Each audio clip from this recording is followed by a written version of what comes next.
Rabbil alamin wassalatu wassalamu ala asyrafil anbiya'i wal mursalin wa ala alihi wa sahbihi ajma'in. Subhanaka la ilma lana illa ma 'allamtana innaka antal alimul hakim. Rabbi shrah li sadri wa yassir li amri wahlul 'uqdatam min lisani yafqahu qawli. Amma ba'd. Alhamdulillah ala ni'matil Islam, alhamdulillah ala ni'matil iman, wa kafa biha min ni'mah.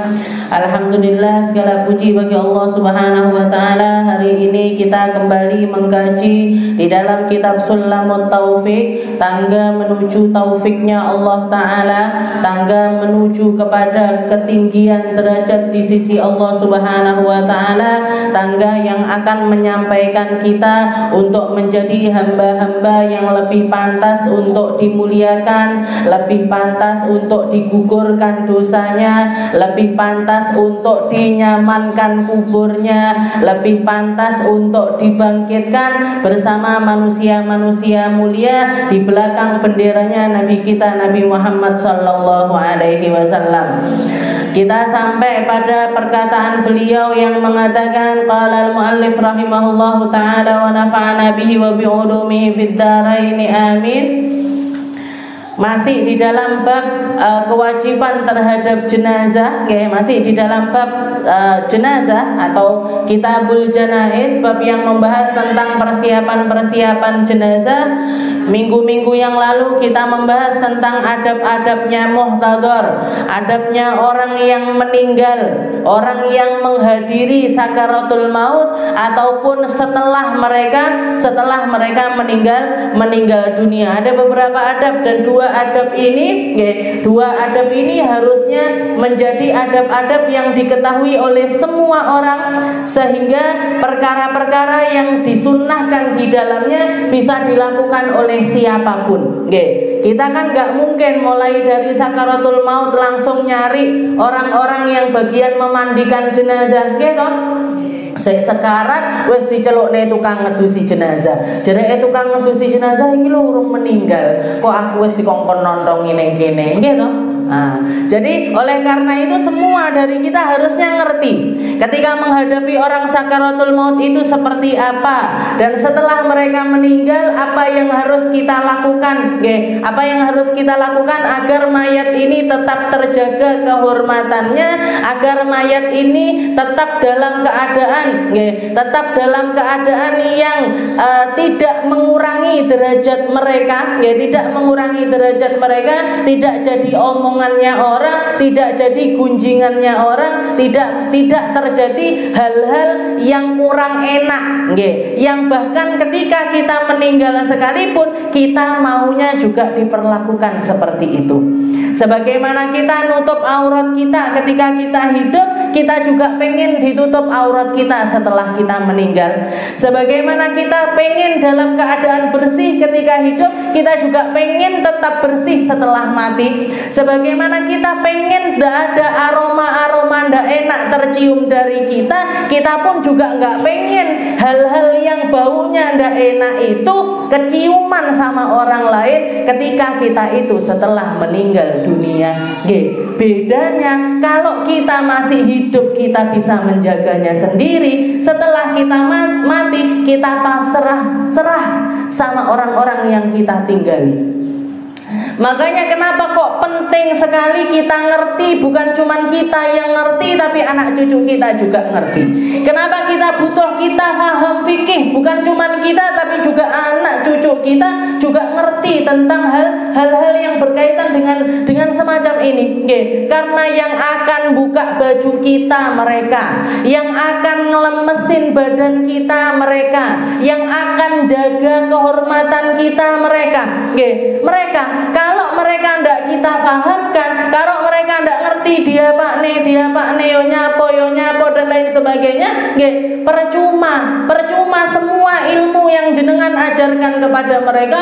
Jenengan ngajarin matematika, jenengan ngajarin IPA, jenengan ngajarin IPS, jenengan sekolahkan sampai jadi dokter, sampai jadi insinyur, sampai jadi orang-orang yang berharta, sampai orang-orang yang rekeningnya gendut-gendut, ritek loh, nggih. Tapi kalau ndak paham tentang ilmu agama, nggih, panggah piye-piye. Iki bapakku diapakne, nggih. Iki ibuku arep diapakne, nggih. Iki mbahku arep diapakne, nggih. Jadi istilahnya ilmu-ilmu semacam ini adalah ilmu yang penting untuk kita ketahui, ilmu yang penting dan sangat penting untuk kita ketahui karena semua keluarga pasti mengalaminya. Semua keluarga pasti pernah mengalaminya. Entah ini siapanya yang meninggal, ini siapanya yang meninggal. Kalau semuanya piye ndak ngerti apa yang dilakukan, ya kasihan si mayit ini tadi. Kasihan si jenazah ini tadi. Kita sampai kepada ila anqal tafsir talinu mafasilihi walau biduhnin ini tija ilaihi. Jadi dikatakan di sini adab ketiga setelah seseorang itu meninggal dunia, setelah ditutup matanya kalau mereka itu meninggal dalam keadaan melek, wasyudda lihyatahu bi isabatin aridah. Begitu juga dengan dikasih tali dari mulai dagunya sampai ke atas, nggih, ditali di atas kepala mereka, yarbituha fawqa ra'si, nggih. Jadi ditali di atas kepalanya. Setelah itu yang ketiga adalah talinu mafasilihi, nggih. Dipijet atau dilunakkan sendi-sendinya, dilunakkan sendi-sendinya. Jadi tangannya ini digerak-gerakkan seperti ini, kakinya juga dinaikkan ke atas semacam ini, jadi untuk mencegah agar jari-jarinya ataupun juga sendi-sendinya itu kaku, karena ketika orang masih barusan meninggal, hararatu jasadi, panas di badannya itu masih tersisa. Nah, panas dari badan ini yang harus kita manfaatkan untuk mencegah cepatnya kaku semua anggota tubuhnya mereka. Karena kalau sudah terlanjur kaku, kalau sudah terlanjur kaku, kayak jenazah-jenazah yang meninggal ketika bencana, setelah itu baru ditemukan 2 hari, 3 hari, 4 hari dan lain sebagainya, rata-rata atau kebanyakan wis ndak iso diubah nih, sudah kaku. Dimandikan yang mandiin sulit. Dimandikan yang memandikan itu sulit. Ngafani nggih angel, ya kalau meninggalnya itu terlentang, ya kalau meninggalnya itu terlentang. Lek meninggalnya melungker, kalau meninggalnya dalam keadaan melungker seperti itu, dimandikan sulit, dikafani juga sulit, dikuburkan juga sulit. Dikuburkan juga sulit. Makanya di sini salah satu adabnya Nabi adalah ditalin, dilunakkan sendi-sendinya. Kalaupun perlu kita pakai minyak, harus pakai minyak zaitun atau minyak minyak bunga matahari atau minyak-minyak yang sekiranya itu aromanya itu enggak menyengat, cokatek bensin, Bu. Lain. Jadi jangan pakai atau pakai balsam geliga, mesakne. Jadi memangnya pegelinu mereka. Buatan pegelinu ya, memang harusnya seperti itu. Jadi ditalin mafasilihi. Setelah itu yang keempat adalah naz'u thiyabi mautihi wa satruhu bi thawbin khafif. Setelah itu pakaian yang nempel di tubuh jenazah itu dilepaskan, diganti dengan satu kain panjang tipis, tipis tapi tetap tidak memperlihatkan auratnya jenazah. Ndak nerawang dan juga ndak warna putih, sebaiknya ndak warna putih. Kalau orang-orang Jawa senengannya pakai sewek, pakainya sewek atau pakai jarik. Kalau Nabi Muhammad SAW seperti hadis yang diceritakan oleh Sayyidah Aisyah, begitu beliau meninggal dunia, sujia thawbuhu jadi badannya beliau atau baju yang nempel pada beliau ini digunting, setelah itu ditaruh di atasnya itu dengan kain berwarna hijau, semacam sorbannya Nabi. Jadi kayak sorbannya Nabi itu diletakkan di atas jasaduhu syarif. Jadi di atas badannya Rasulullah SAW pada saat itu. Gimana caranya naruhnya ini gimana? Begitu jenazah ini meninggal, setelah ditalin, setelah dilunakkan semuanya sudah dikasih diminyai dan lain sebagainya, ditaruh kain di atasnya, ditaruh kain di atasnya. Setelah itu dibuka bagian atasnya dulu, digunting bagian atas. Habis itu dilepaskan bagian atasnya, ditutupi lagi. Habis itu dibuka sebagian bagian bawahnya, digunting juga bagian bawahnya, dilepaskan. Setelah itu ditutup lagi. Dan yang melakukan ini, yang melakukan hal yang semacam ini mulai dari awal, bahkan mulai dari awal. Sebaiknya kalau misalkan mereka perempuan ya sesama perempuan, kalau enggak gitu laki-laki ya sesama laki-laki, kalau enggak gitu anggota keluarganya sendiri.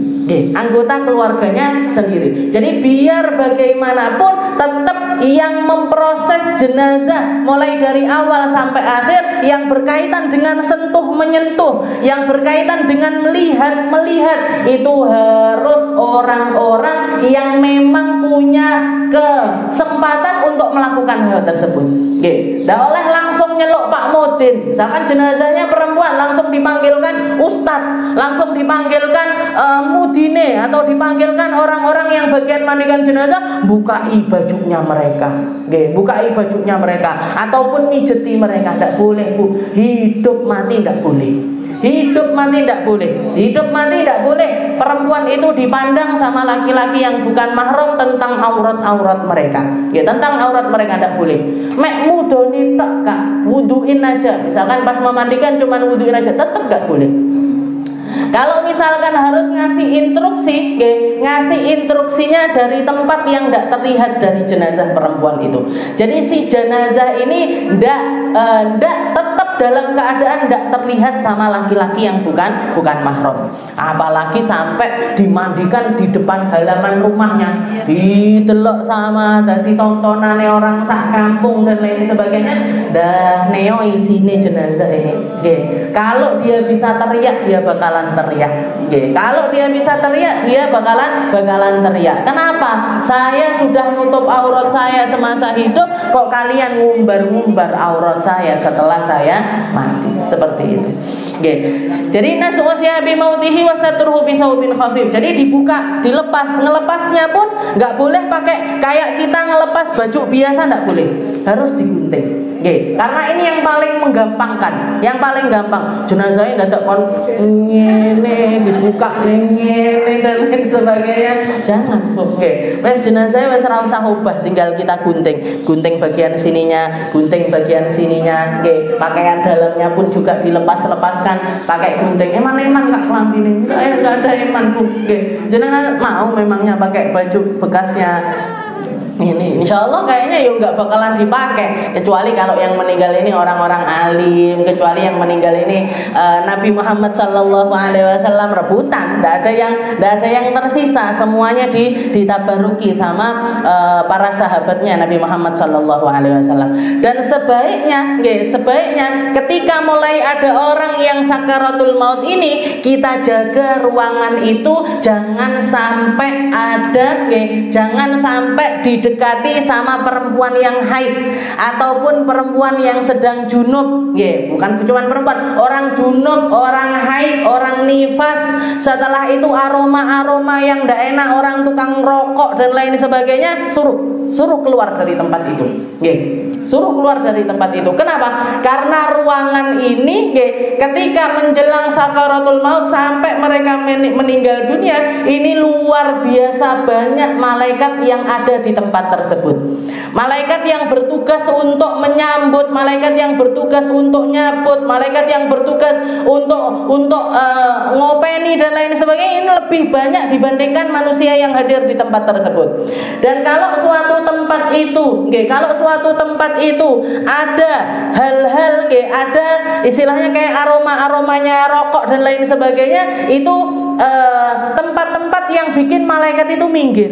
Lek wes malaikatnya minggir, sing teko setan. Yang datang itu setan. Jadi kita jaga ruangan itu agar tetap dalam kondisi yang malaikat-malaikat itu berkenan untuk hadir di tempat tersebut. Ada gambar-gambar yang tidak benar itu, keluarkan semuanya. Ada orang sekarat ngemplek artis-artis Korea, artis India, artis nemplek di dinding-dinding rumahnya. Lepaskan semuanya. Ya, lepaskan semuanya agar nggak sampai mencegah malaikat rahmat. Kalau malaikat pencabut dan malaikat lain-lainnya tetap akan hadir di tempat tersebut, akan tetapi malaikat rahmat yang akan bawa rahmat, yang akan bawa ketenangan, yang akan bawa keindahan ketika si jenazah ini tadi meninggal, itu yang tidak akan berkenan hadir di tempat-tempat tersebut. Jadi dijaga sebisa mungkin, sebisa mungkin. Setelah itu, setelah jenazahnya sudah ditutupi dengan satu kain panjang, tipis, tapi tetap tidak kelihatan warna kulitnya dari tubuh si mayit ini tadi. Wad'uhu ala sarir, diletakkan di atas ranjang, diletakkan di atas ranjang. Jadi ditaruh di atas ranjang, entah itu tinggi ataupun pendek silahkan, saenee. Kalau misalkan mau ditaruh di ranjang di mana dia meninggal juga tidak apa-apa. Atau kalau misalkan memang ada bubuan kecil seperti itu, untuk memudahkan nanti kalau ada orang berziarah dan lain sebagainya, ditaruh mungkin di ruang tengah atau di ruang depan dan lain sebagainya, boleh, silahkan. Jadi tidak apa-apa, dipindahkan, tapi sudah dalam keadaan yang semacam itu. Nah, ketika kita meletakkan, paling baiknya kondisinya yustaqbalu bihil qiblah, ngadep ke arah kiblat. Jadi kalau kiblatnya ke sana, berarti ranjangnya modelnya gini, kakinya ngarah ke arah kiblat. Kakinya menghadap ke arah kiblat, tidak miring ke kanan ngadep kiblat. Boten niku lek jenengan pas mau tidur. Sama ketika mereka berada di liang lahat. Ketika mayit itu ada di liang lahat, modelnya seperti itu.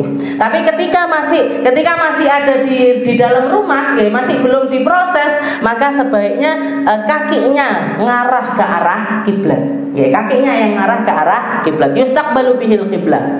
Setelah itu yudau ala batnihi syai'un tsaqil kami qasin au saifin au mir'ah. Setelah itu ketika sudah diletakkan semacam itu, sebaiknya di atas perutnya ini ditaruh sesuatu yang berat, sesuatu yang memberatkan. Kayak misalkan dikasih gunting di atasnya, atau dikasih kaca kecil, dikasih, atau bahkan di sini saif, pedang, keris. Kalau jenengan punya keris, tapi keris yang nggak ada hantunya loh, Bu, ojo keris yang enek hantu, Jadi misalkan punya pajangan keris atau ada, ditaruh di atasnya, sesuatu yang tidak berat sekali, tapi juga tidak ringan sekali. Sekiranya apa? Sekiranya nyegah perutnya jenazah ini melembung duluan.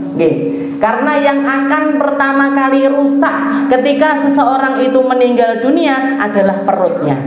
Kenapa? Karena perut itu adalah tempat di mana proses sesuatu yang baru masuk ke dalam kita, istilahnya dari semua organ tubuh kita yang paling banyak melakukan pekerjaan berat itu perut. Dan yang namanya manusia tidak pernah pilih-pilih makanan. Lek kambing, kalau kambing makan rumput ya rumput tok, Bu. Dikai stik ndak gelem. Dikai keripik ndak gelem. Jadi kalau sayuran ya sayuran aja.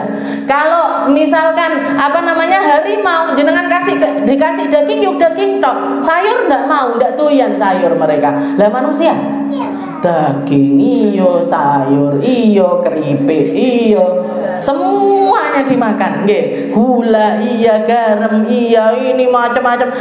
Oleh karena itu, karena saking banyaknya macam hal-hal yang dimasukkan ke dalam perut, maka hal pertama yang akan keluar atau yang pertama kali akan rusak dari badan seseorang itu adalah perutnya. Makanya dikasih ganjelan di atasnya ini fungsinya adalah agar kotoran-kotoran yang tersisa di perutnya itu turun ke bagian bawah.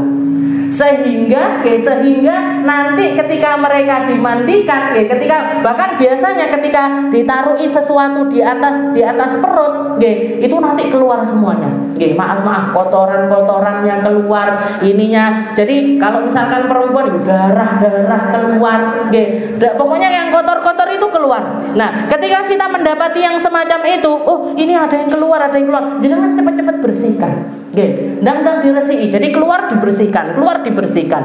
Biar apa? Biar nanti ketika memandikan ini jenazahnya ini bersih, tidak keluar apa-apa lagi, tidak keluar sesuatu yang bau-bau dan lain sebagainya. Karena ketika memandikan otomatis banyak orang yang hadir di situ.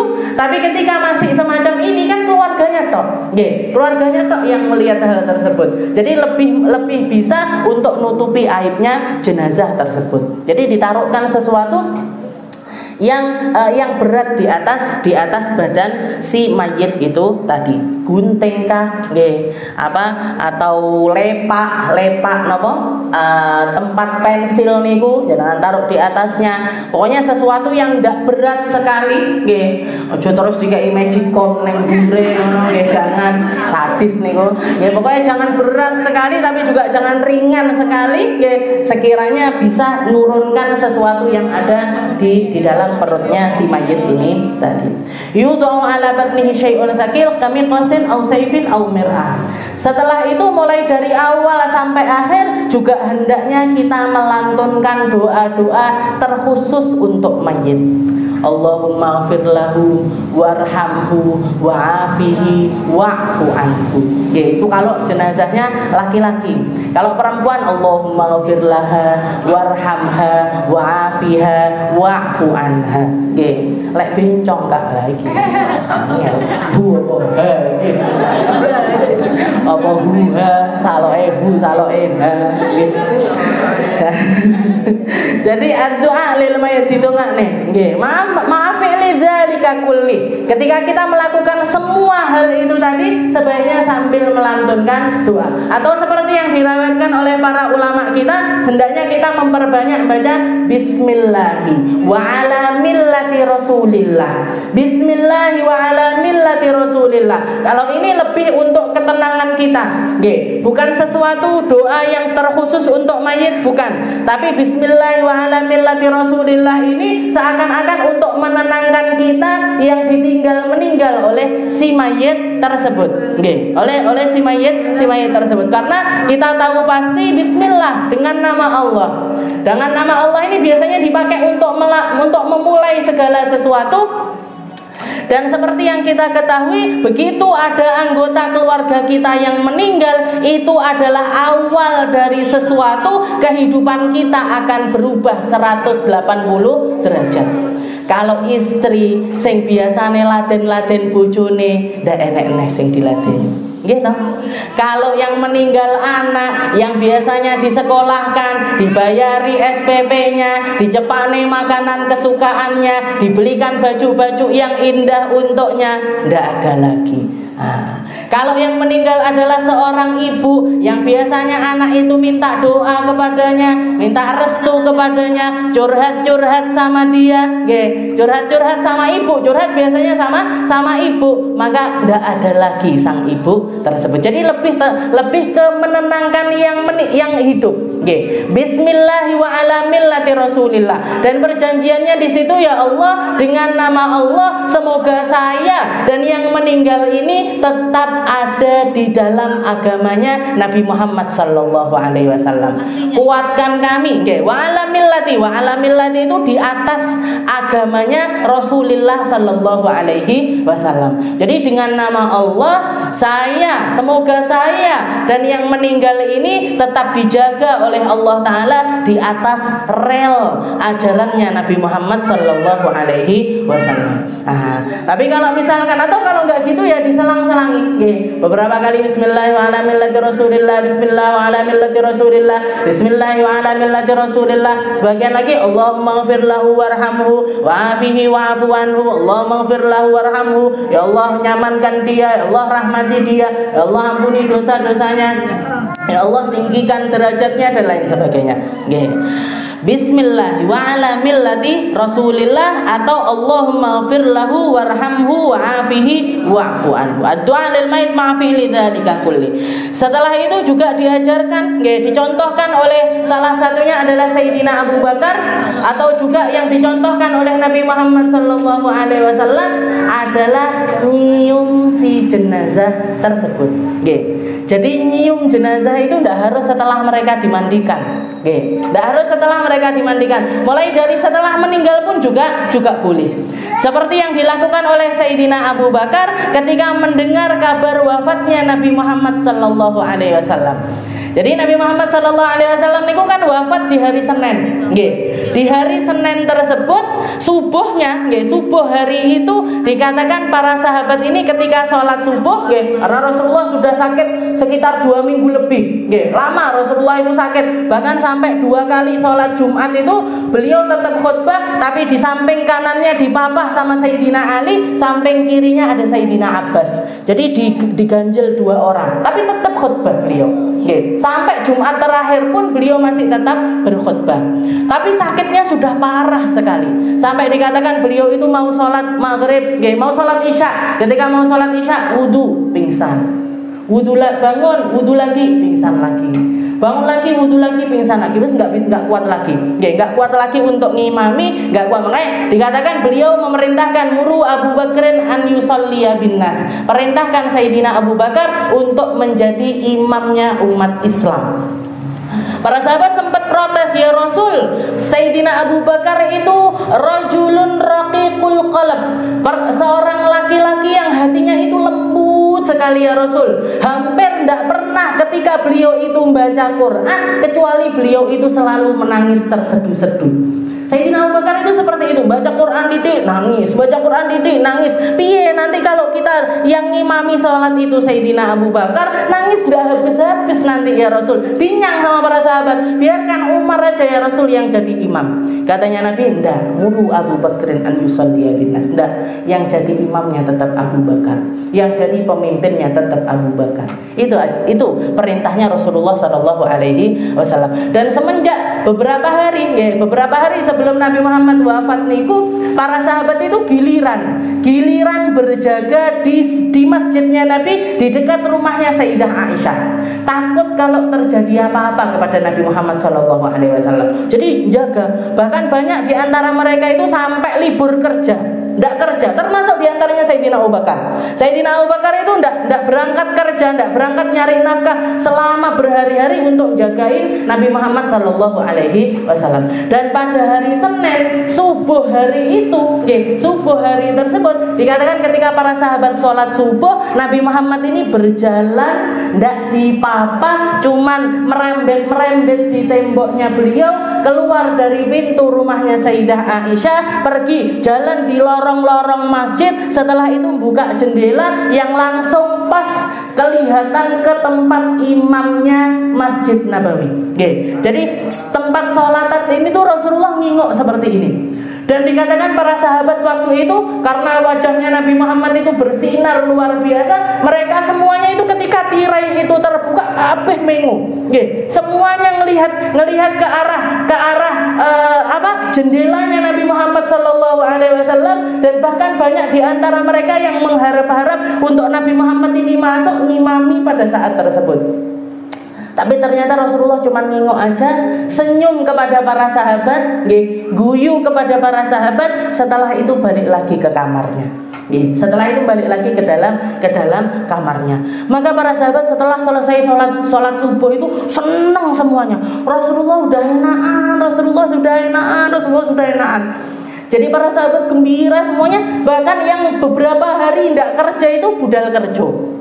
Hari itu tidak jaga. Termasuk Sayyidina Abu Bakar. Termasuk Sayyidina Abu Bakar memilih untuk berangkat bekerja semuanya. Ternyata tidak lama setelah itu, di hari itu ternyata Rasulullah SAW diwafatkan oleh Allah Subhanahu Wa Taala. Makanya para sahabat ini nggak percaya. Tadi subuh keluar nginceng kita, tadi subuh mandang kepada kita, tersenyum dengan indahnya, kok sekarang wafat. Makanya nggak heran kalau Sayyidina Umar bin Khattab itu sampai menghunuskan pedangnya. Jadi pedangnya itu dikeluarkan sambil mengatakan, man qala Muhammad sallallahu alaihi wasallam mat aqtuluhu. Siapa aja yang bilang kalau Nabi Muhammad wafat, tak pateni. ku bunuh dia, tak bunuh yang sampai berani ngomong kalau Nabi Muhammad itu wafat. Jadi di antara sekian banyak para sahabat, Sayyidina Ali diem, nggak bisa ngomong apapun. Sayyidina Utsman duduk, nggak mampu untuk berdiri sampai 3 hari 4 hari beliau. Bahkan ada seorang sahabat yang bernama Abdullah bin Zaid, langsung begitu dengar kabar wafatnya Nabi Muhammad SAW, beliau mengatakan, Allahumma a'mi basari, ya Allah butakan mata saya agar mata ini ndak lagi memandang karena ndak ada faedahnya. Mata yang sudah tidak bisa lagi memandang kepada Nabi Muhammad SAW dibutakan sama Allah Ta'ala waktu itu juga, Abdullah bin Zaid. Jadi banyak kejadian yang sulit sekali dihadapi oleh para sahabat. Dan kalau secara logika dilihat, Sayyidina Abu Bakar yang begitu gampang nangisnya, yang begitu dekatnya dengan Nabi Muhammad SAW, istilahnya harusnya porsi kesedihan terbesar itu ada pada Sayyidina Abu Bakar, tapi ternyata Sayyidina Abu Bakar yang paling kuat menghadapi hari itu. Beliau yang paling kuat menghadapi hari itu ketika beliau dengar wafatnya Nabi, dan itu terjadi di rumahnya Sayyidah Aisyah. Beliau minta izin kepada istri-istrinya Nabi untuk dipersilahkan masuk ke rumahnya Sayyidah Aisyah. Beliau melihat Rasulullah sudah ada di atas ranjang, sudah ditutupi dengan sorbannya yang berwarna hijau. Waktu itu Sayyidina Abu Bakar buka bagian kepalanya Nabi, setelah itu dicium sama Sayyidina Abu Bakar, dan Sayyidina Abu Bakar mengatakan, bi abi anta wa ummi ya Rasulullah.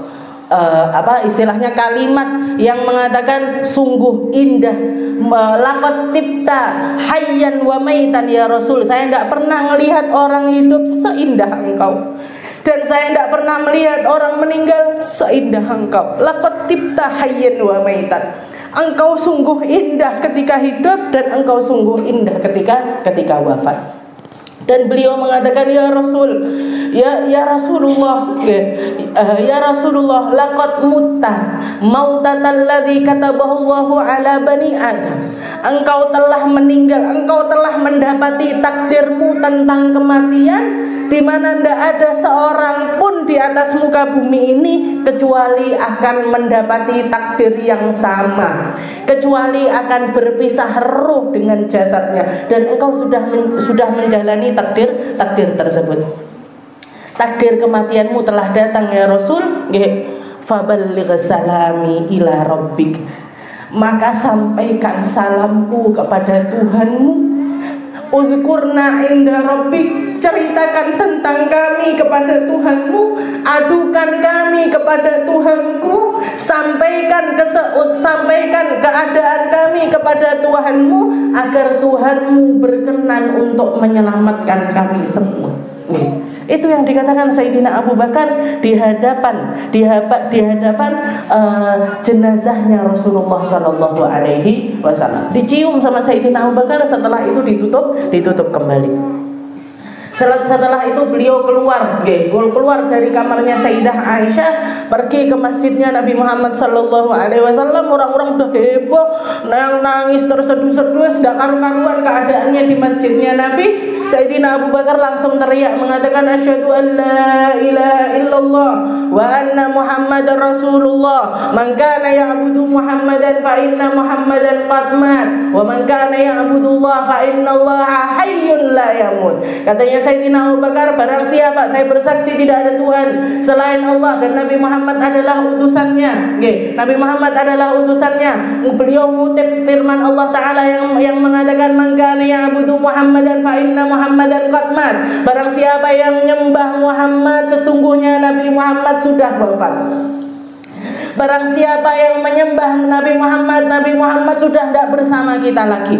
Barang siapa yang menyembah Nabi Muhammad sudah tidak akan kita temui lagi. Wa man kana ya'budullah fa innallaha hayyun la yamut. Tapi siapapun yang beriman kepada Allah Ta'ala, yang menyembah kepada Allah Ta'ala, sungguh Allah Ta'ala maha hidup. Allah Ta'ala maha hidup dan tidak akan pernah mati. Setelah itu ngutip juga ayat yang mengatakan fa innaka mayyitun wa innahum mayyitun. Allah Ta'ala mengatakan kepada Nabi Muhammad, ya Muhammad, kamu nanti akan jadi mayit dan semua orang nanti juga bakalan jadi mayit. Persiapkan dirimu ketika kematian itu datang, wahai Muhammad. Jadi itu firman-firman banyak, beliau ngutip-ngutip banyak sekali ayat mau wa Muhammadun illa rasul qad khalat min qablihi rusul. Muhammad hanyalah seorang utusan, sebelum-sebelumnya juga sudah ada utusan-utusan yang lainnya. Itu yang jadi penguatnya para sahabat pada saat itu. Jadi mereka keluar, mereka bubar, mereka nangis dan lisannya senantiasa ngutip setiap ayat-ayat yang keluar dari lisannya Sayyidina Abu Bakar, dan mereka mengatakan ka'annaha ja'a min jadid, seakan-akan ayat-ayat ini baru saja turun.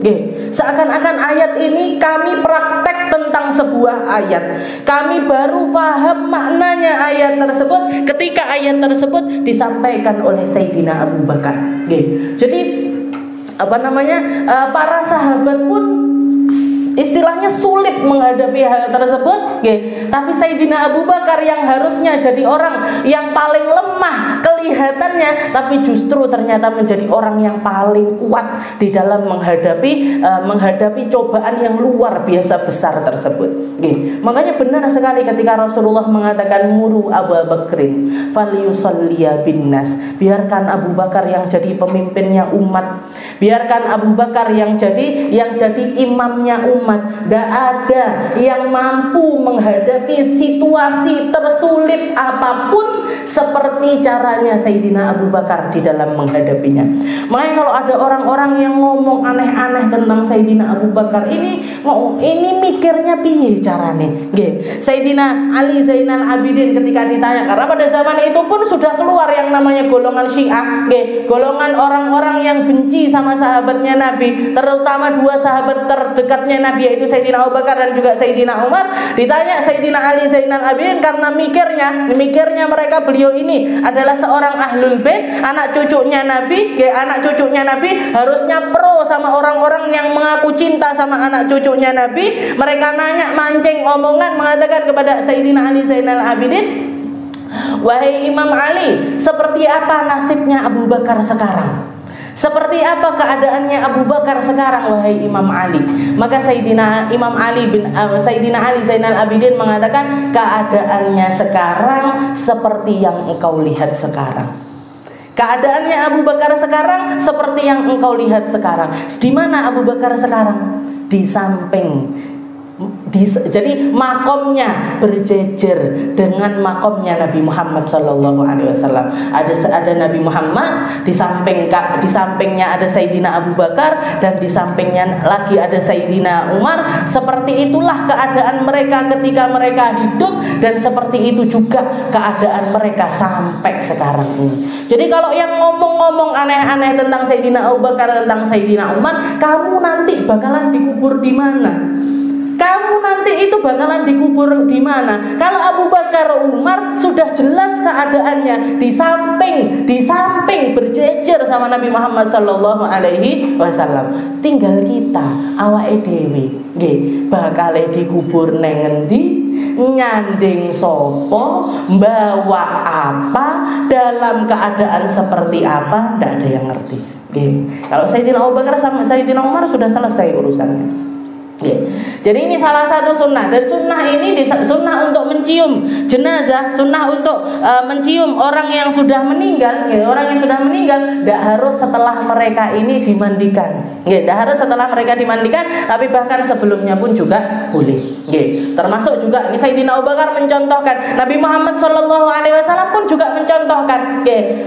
Nabi Muhammad pernah mencium salah satu sahabat yang bernama Utsman bin Maz'un.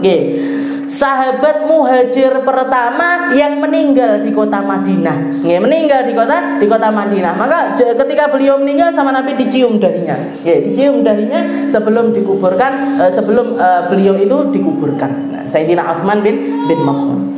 Setelah itu sunnah selanjutnya 8, 9. Setelah itu yang ke-10 adalah yubadaru bi bara'ati dhimmati wa infadhu wasiyatihi wal i'lanu bi mauti. Yang ke-10 ada 3 macam. Yang pertama adalah menyelesaikan tanggungan-tanggungannya jenazah, hutang-hutangnya, tanggungan-tanggungannya, janji-janjinya, nazar-nazarnya, maka ini ditunaikan terlebih dahulu. Jadi infadhu dhimmatihi, dikeluarkan tanggungannya, dikeluarkan dulu tanggungannya si jenazah. Jadi ojo macak ndak roh-roh, nopo ojo macak ndak roh-roh. Jadi tanyakan orang tua kita atau orang yang meninggal dari kita ini mungkin ketika orang-orang datang, ketika orang-orang bertakziah, kalau perlu tanyakan satu persatu, apa bapak saya punya utang, apa bapak saya punya tanggungan, apa orang tua saya punya ini, jangan cuma minta maaf aja, lupute longge, biasanya kan ngoten gitu. Lupute bapake, lupute mbae, lupute, bukan cuma luputnya aja, tapi apakah mereka punya tanggungan-tanggungan harta ataupun tanggungan janji kepada mereka.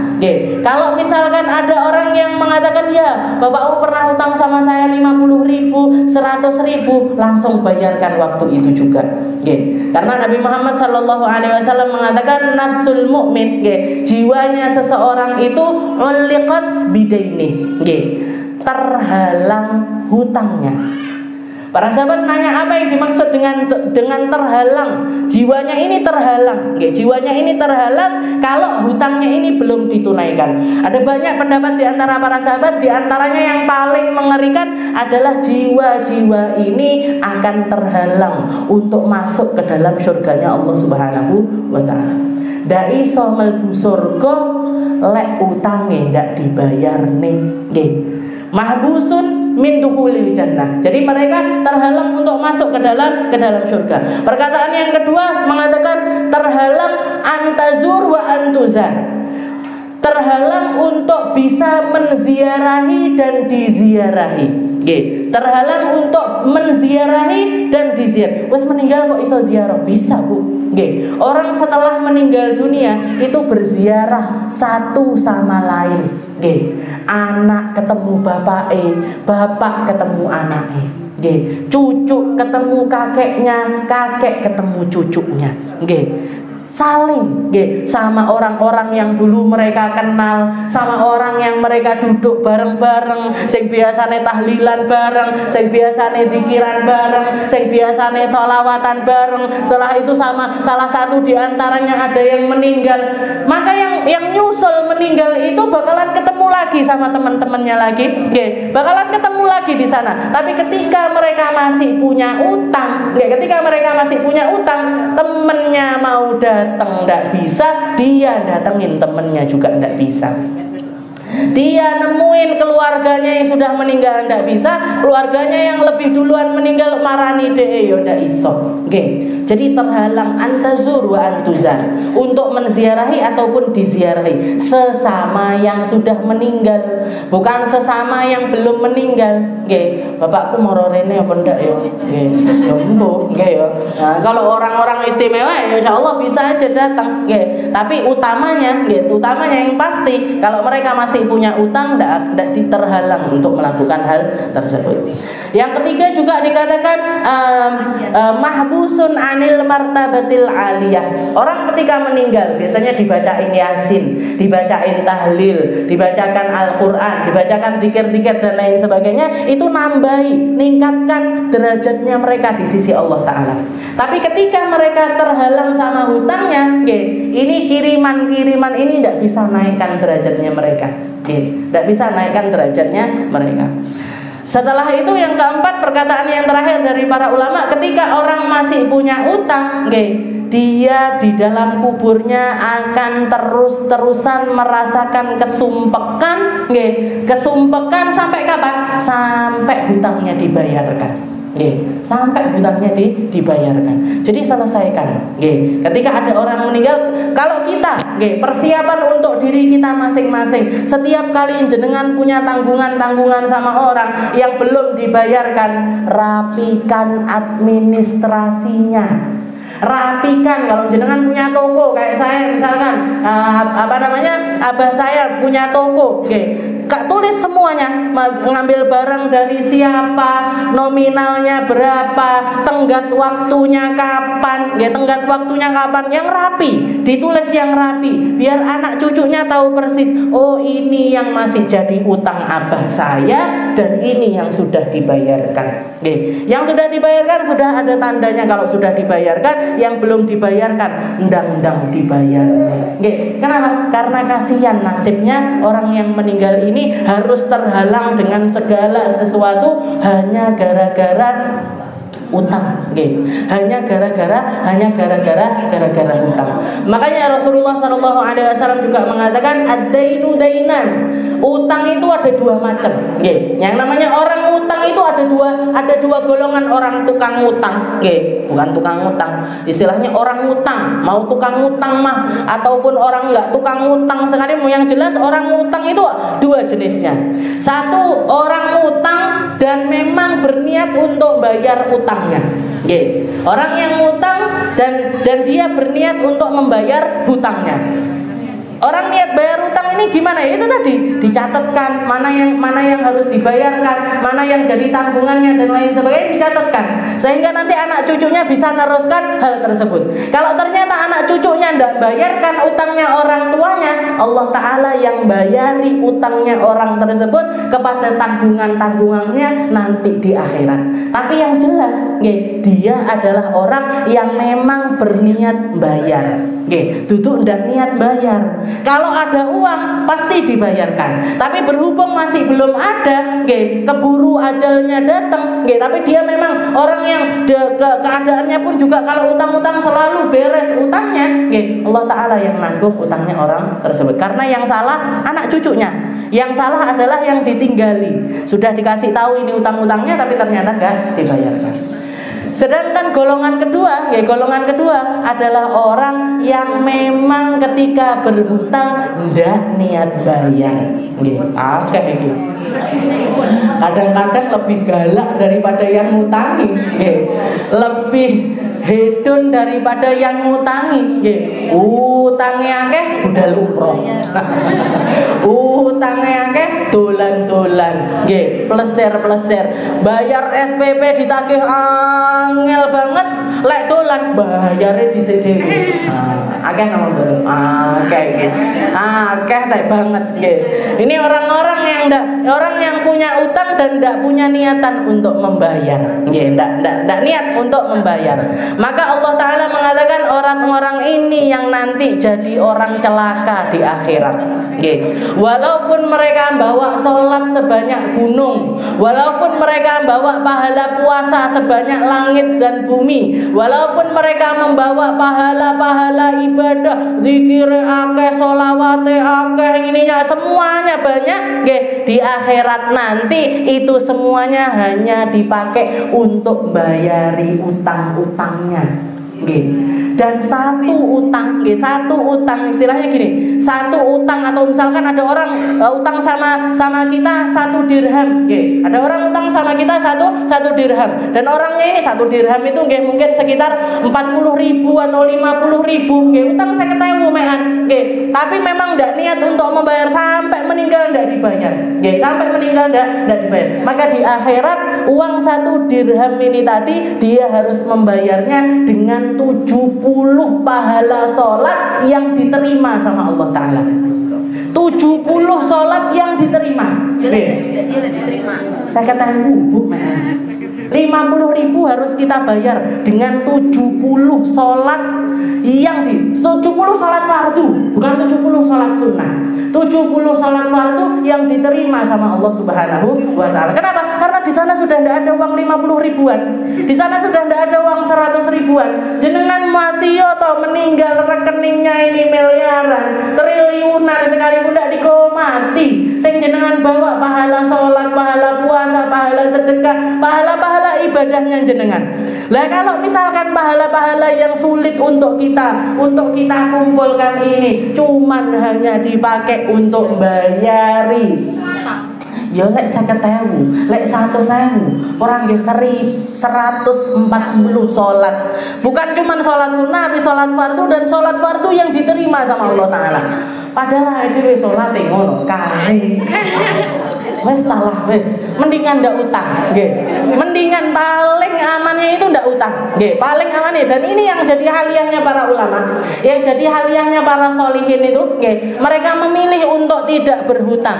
Kalaupun mereka berhutang sambil ngasih jaminan, nggih. Sambil ngasih jaminan, di mana jaminannya ini harganya lebih tinggi dibandingkan utangnya, nggih. Yang lebih tinggi deh, seperti Sayyidina Salman Al-Farisi. Sayyidina Salman Al-Farisi itu pernah, beliau itu kedatangan tamu-tamu ndak janjian, sehingga ngelihat di rumahnya ndak ada apa-apa, ndak ada makanan, ndak ada sesuatu yang layak untuk disajikan kepada si tamu ini tadi. Maka beliau keluar sambil membawa girbahnya, sambil membawa adah minumnya beliau yang terbuat dari kulit.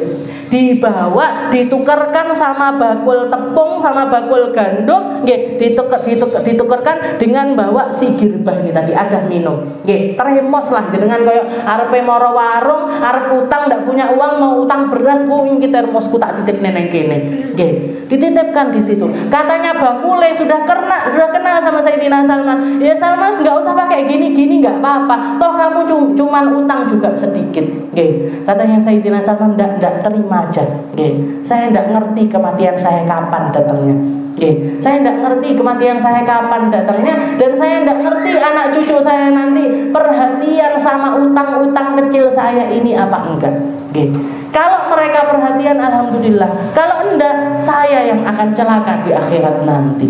Jadi dibawakan tremos, dibawakan adah minum, ditaruh di warung tersebut untuk apa namanya? Untuk ngambil beberapa kilo atau beberapa berat dari gandum. Itu yang dilakukan Sayyidina Salman Al-Farisi, sahabat-sahabat terbaiknya Nabi yang paham makna tersebut. Dan Nabi Muhammad SAW sendiri tidak terhitung jumlahnya, beliau itu nalangi utangnya orang-orang yang meninggal.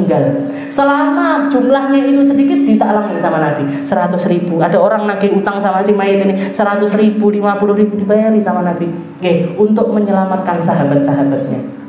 Untuknya. Bahkan ketika Rasulullah dalam keadaan tidak mampu untuk bayari salah satu jenazah, maka Rasulullah mengumumkan di antara para sahabat, siapa di antara kalian yang mau nanggung utangnya laki-laki tersebut. Katanya waktu itu ada Sayyidina Ali pernah, Sayyidina Abi Qatadah juga pernah. Nah ya Rasul, berapa utangnya ya Rasul? 2 dinar. 2 dinar utangnya dia di tanggungan saya ya Rasul. Setelah itu baru disolati sama Nabi. Kalau misalkan ada orang punya utang, mati syahid sekalipun, orang mati syahid sekalipun, mati, ditanya sama Nabi apa dia punya utang, dikatakan punya ya Rasul. Rasulullah bilang, saya tidak mau nyolati, silahkan kalian aja yang nyolati. Rasulullah tidak mau nyolati jenazahnya orang yang masih punya hutang, masih punya hutang. Jadi seperti itu keadaannya, seperti itu. Jadi bahkan itu setelah ditanggung, katanya Sayyidina Abi Qatadah, tak tanggung ya Rasul utangnya laki-laki tersebut. Maka Rasulullah setiap kali ketemu sama Abu Qatadah, sudah dibayar, sampai saya cepet-cepet bayarnya. Begitu setelah dibayar, katanya Nabi, sekarang baru adem rohnya si mayit ini tadi. Di dalam kuburnya baru dia dingin setelah kamu itu membayarkan hutangnya. Setelah kamu membayarkan hutangnya, dileng-leng Bu, sekarang saya punya utang sama siapa? Saya punya tanggungan seberapa? Anak-anak saya, cucu-cucu saya sudah bayar SPP-nya apa belum? Sudah bayar sekolahnya apa belum? Pernah utang sama siapa saja? Dan jenengan tanyain, karena ini luar biasa besar di sisi Allah Subhanahu wa Ta'ala. Jadi yubadar bi bara'ati dhimmati. Jadi utang sama manusia dibayar, utang sama Allah Ta'ala juga harus dibayar. Utang sama Allah Ta'ala apa? Zakat. Kalau ada orang tahun ini misalkan belum sempat bayar zakat, keburu meninggal, Maka sebelum dibagikan warisannya, sebelum dibagikan kepada anak cucunya, yang harus kita keluarkan dulu adalah porsi zakatnya dia. Entah itu zakat mal, entah itu zakat harta. Zakat mal berarti apa? Misalkan dia meninggal pertengahan Ramadan, belum sempat bayar zakatnya, zakat fitrahnya, dibayarkan sekarang. Begitu meninggal dibayarkan zakat fitrahnya. Kalau misalkan mereka punya zakat mal, orang kaya misalkan, orang yang berharta, dihitung dulu, dihitung dulu tahun ini sudah bayar zakat malnya apa belum. Kalau belum, dikeluarkan dulu 2,5% dari hartanya orang tersebut. Setelah itu kalau misalkan dia pernah nazar, pernah ngomong ini itu dan lain sebagainya, nazar, yang janji, sifatnya itu janji sama Allah Ta'ala, maka sebaiknya dikeluarkan. Tapi kalau wasiat, wasiat ini apa? Wasiat ini harta yang jadi angen-angennya si mayit untuk dikeluarkan setelah dia meninggal. Misalkan dia pernah ngomong, nanti dari hartaku aku pengen bangun masjid, nanti dari hartaku saya pengen nyumbangkan sekian untuk pondok pesantren, saya punya harta sekian, tolong kasihkan kepada ustadz ini, atau orang ini, orang miskin ini, orang miskin ini, orang fakir ini. Pernah punya angan-angan seperti ini, namanya wasiat. Kalau wasiat tidak harus dikeluarkan ketika itu juga, tapi harus kesepakatan seluruh ahli waris. Harus kesepakatan seluruh ahli waris. Kalau semuanya setuju untuk mengeluarkan, maka dikeluarkan. Kalau tidak setuju, maka tidak dikeluarkan. Kalau sebagian setuju, sebagian tidak setuju, maka dikeluarkan dari harta atau bagiannya anak-anak yang setuju. Tidak boleh mutik-mutik hartanya anak-anak yang tidak setuju. Adil, Bu. Jadi syariat itu tidak ada yang salah. Syariat itu kalau kita manut, adem uripe kita, adem juga setelah kita mati. Tidak akan kugren, tidak akan sampai cekcok, tidak akan sampai utur-uturan, tidak akan sampai tukaran-tukaran, tidak akan sampai paten-patenan cuman gara-gara warisan. Karena semuanya sudah diaturkan di dalam syariat, semuanya sudah diaturkan di dalam syariat. Jadi urutannya gimana? Urutan kita mengeluarkan hartanya, ngelola hartanya jenazah ini gimana pertama? Pertama adalah haknya Allah Ta'ala dulu dikeluarkan. Apa itu? Zakat. Zakatnya dikeluarkan. Kalau misalkan dia orang kaya tapi belum berhaji, disisihkan sebagian hartanya untuk dihajikan. Karena berarti apa? Karena berarti dia orang yang sudah tersentuh kewajiban haji, maka ini haknya Allah Ta'ala untuk dia berhaji dari hartanya tersebut. Jadi haknya Allah Ta'ala dulu dikeluarkan. Setelah haknya Allah Ta'ala dikeluarkan, utang-utangnya dikeluarkan. Utang iki dikeluarkan semuanya. Setelah utang-utangnya, baru harta yang dipakai untuk persiapan kematiannya jenazah. Beli kain kafan, beli wangi-wangiannya, gali kuburannya dan lain sebagainya, menaruh lahatnya dan lain sebagainya, itu adalah harta. Lah dingge tahlilan Kak, tahlilan tutup. Tahlilan bukan dari hartanya jenazah, itu dari kebaikan anak cucunya untuk orang tuanya. Untuk orang tuanya. Jadi ini dulu haknya tajhiz dulu. Persiapannya si mayit ini tadi. Setelah persiapannya si mayit, baru wasiatnya. Wasiat ini. Tapi seperti itu tadi. Kalau setuju keluarganya dikeluarkan. Kalau tidak setuju tidak dikeluarkan. Kalau sebagian setuju, sebagian tidak setuju, diambilkan dari harta yang setuju, tidak disisakan untuk orang-orang yang tidak, yang tidak setuju, tetap dapat porsi yang seharusnya. Baru setelah itu dibagikan untuk ahli waris. Baru setelah itu dibagikan. Ahli waris ini gimana? Ya, tergantung sama jumlahnya mereka. Istri berapa bagiannya? Kalau nggak punya anak, bagiannya 1/6. Kalau punya anak 1/8. Anak kalau anak berapa? Kalau punya anak laki sama perempuan, berarti dia dapat namanya asobah. Asobah itu sisa dari setelah pembagian seluruhnya.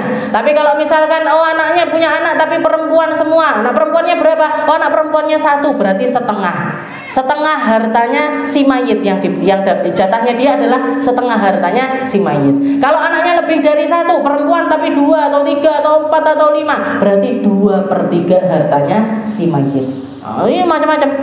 Jadi itu sudah diaturkan sama Allah Ta'ala. Dan setiap kali Allah Ta'ala menerangkan tentang jatahnya ini sekian, jatahnya ini sekian, jatahnya ini sekian, selalu sama Allah Ta'ala di akhirnya itu dikatakan mimba diwasiyatin yusi biha audain. Setelah itu dilakukan, pembagian harta itu dilakukan setelah utangnya beres, setelah wasiatnya beres. Lek wasiat sama utangnya belum beres, utang sama Allah ataupun utang sama sesama manusia belum beres, maka jangan dulu dibagi-bagikan kepada anak cucunya. Cucu enggak sih, kalau ada anak cucu ya dapat. Dan itu semuanya sudah diaturkan, sebagiannya segini, bagiannya segini. Laki-laki 2 kali lipatnya perempuan, itu aturannya syariat niku. Wis paling perfect, sudah paling indah, sudah paling bagus. Dan kalau kita membagi harta si mayit ini tadi dengan cara yang disyariatkan oleh Allah Subhanahu wa Ta'ala, harta itu akan bawa berkah, harta itu akan bawa kemanfaatan, harta itu akan indah dunia akhirat. Neng dunia indah, di akhirat apalagi? Di akhirat apa? Lagi guru saya Habib Segaf itu pernah mengatakan harta yang paling tidak barokah itu harta warisan. Kenapa Beb kok seperti itu? Karena semua mata memandang. Karena semua mata memandang. Orang yang punya kepentingan ataupun tidak punya kepentingan melok ngitung-ngitung. Wah, saya kuwi sak mene. Berarti anak sing iki sak mene, sing iki sak mene, karena banyaknya mata yang memandang, dan banyaknya orang yang kadang-kadang ikut campur, padahal mereka tidak ada urusannya sama hal tersebut. Kayak siapa yang nggak patut untuk ikut campur? Mantu itu tidak patut untuk berkomentar tentang warisan keluarga suaminya. Jenengan kalau jadi mantunya orang, ini misalkan suaminya jenengan punya hak waris dari keluarganya dia, tidak usah melok cawe-cawe untuk piro Pak. Amin untuk piro bagian. Kalau misalkan ternyata tidak sesuai, koyo seenak nek kono. Jangan Bu, itu kita tidak ada urusannya. Kita tidak ada urusannya untuk ngurusi, biarkan diselesaikan sama keluarga inti, keluarga yang memang jadi ahli waris dari keluarga tersebut. Lek ndak ditekoi, ndak usah ngomong. Kalau ndak dimintai pendapat juga ndak usah nyonyol nih pendapat. Ndak usah nyonyol. Piye anak wong meninggal. Kene tak bagine. Kene tak hitung nih. Kalau mereka ndak minta ndak usah Bu. Kalaupun minta sekalipun ndak perlu jenengan nanya sak berapa toh hartanya itu, sak berapa. Ini coba ini ndak perlu. Cukup persenannya. Cukup persenannya. Oh ibu ini dapatnya sekian persen, ini dapatnya sekian persen, ini dapatnya sekian persen. Masalah hartanya seberapa yang dibagikan biar mereka sendiri yang hitung. Biar mereka sendiri yang ngitung. Enak kok tapi ngitung Bu, emang enak. Ngitung. Nauzubillah min dzalik. Wa ibadar bi bara'ati dhimmati. Jadi cepat-cepat menyelesaikan tanggungannya. Wa infadu wasiyati, menjalankan wasiat-wasiatnya, dan wal i'lamu bi mauti. Nah, yang harus cepat juga disiarkan tentang kabar kematiannya. Diumumkan. Apapun media yang bisa kita pakai untuk mengumumkan, kita umumkan. Biar apa? Biar semua orang yang ada hubungan sama si mayit ini datang sekedar untuk doakan, ikut nyolati, bawa ke kubur dan lain sebagainya. Diumumkan. Dan juga salah satu hal yang bisa dimanfaatkan oleh keluarga, kalau ada orang-orang yang punya tanggungan sama keluarga, sama si mayit ini, ngomong, bilang, oh pernah gini. Nah, kalau memang perlu dibayarkan waktu itu juga, dibayarkan waktu itu juga. Jadi wal i'lamu bi mauti. Dan yang terakhir al mubadarah bi tajhizihi wa yubda bi khusri. Cepat-cepat dipersiapkan, dan persiapan itu dimulai dengan memandikan. Dan cepat-cepat di sini bukan berarti kudu langsung. Ndak harus langsung dimandikan, ndak. Nabi Muhammad sallallahu alaihi wasallam wafat di hari Senin dan beliau dikuburkan di hari Rabu. Jadi Senin, ada Selasa, Rabunya baru dikuburkan. Jadi maksudnya cepet-cepet di sini, sekiranya semua tanggungannya, semua hal yang harus dipersiapkan itu dipersiapkan dengan matang. Misalkan ini ada anaknya yang dari jauh mau datang, mau nungguin dulu, nggak apa-apa. Ini yang penting nggak atuh bianget, di Antartika misalkan, datang membutuhkan waktu 3 hari 3 malam, jangan, kasihan si mayit. Jadi ditunggu, tapi sekiranya nunggunya ini tidak sampai ada perubahan dari mayit itu. Sekiranya mayit ini belum sampai menunjukkan tanda-tanda perubahan. Tapi kalau dilihat ini sudah harus cepat karena misalkan punya penyakit sesuatu, ada penyakit apa, habis dimandikan langsung biru-biru misalkan, keluar biru-biru atau keluar tanda-tanda yang tidak enak, maka harus cepat-cepat atau sudah mulai berbau misalkan, jadi misalkan sudah keciuman aroma yang tidak enak, maka berarti harus cepat-cepat dikuburkan. Nah, kalau Nabi Muhammad Senin beliau wafat, hari Rabu beliau dikuburkan. Tapi itu Nabi Muhammad. Tapi itu Nabi Muhammad. Dan itu kenapa kok dikuburkan hari Rabu? Karena nunggu pembaiatan dari Sayyidina Abu Bakar. Jadi Sayyidina Abu Bakar itu dibaiat di hadapan jenazahnya Rasulullah SAW. Dan Sayyidina Umar dibaiat di hadapan jenazahnya Sayyidina Abu Bakar. Jadi seperti itu keadaannya. Mubadarah bi tajhizihi wa yubda bi ghusli wa hukmu tajhizul mayyit fardu kifayah ala man alima bihi minal muslimin wallahu a'lam bis-shawab. Insyaallah